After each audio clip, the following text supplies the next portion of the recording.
Let's talk about spiritual extremism. The Islam 911, not the peaceful, surrendering, submissive Islam.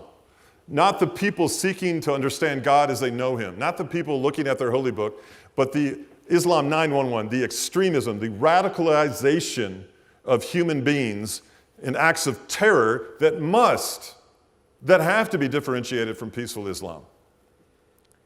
Out of fairness, this extremism is a spiritual extremism. And this spiritual extremism tends to come about because of centralized leadership, centralized, isolated revelation, a controlling legalism, and this is where Sharia law comes in.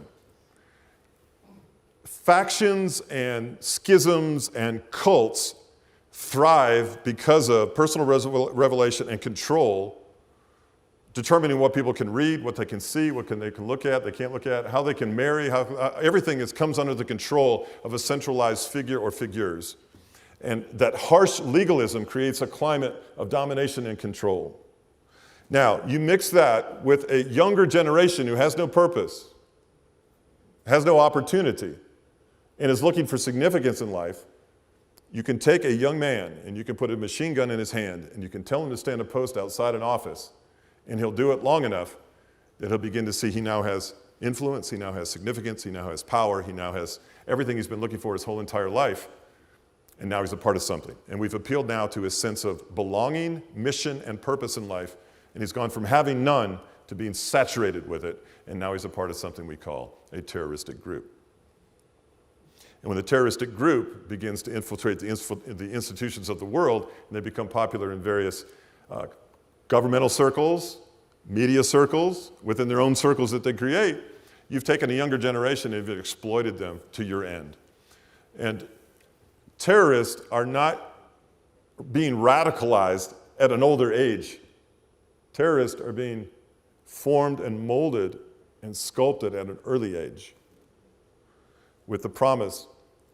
And this is what happens when you have a works righteousness, the promise of eternal life, the promise of hero status, the promise of martyrdom, the promise of honoring your family. All these things unattainable to someone who has no promise in life. And it becomes a perfect storm to give a young person purpose and authority and create a gross imbalance. And then, the cherry on top, we're going to do it in the name of God, which can be a panacea for all kinds of behavior. It can be a cover-all rationalization for anything in the name of Allah, if it be His will.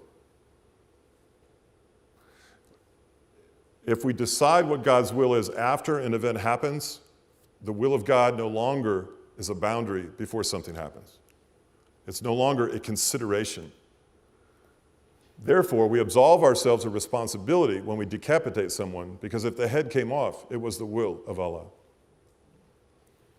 You have the perfect making in the name of God to do all the very things that you would never think would be done in the name of any God. And it appeals to our nature.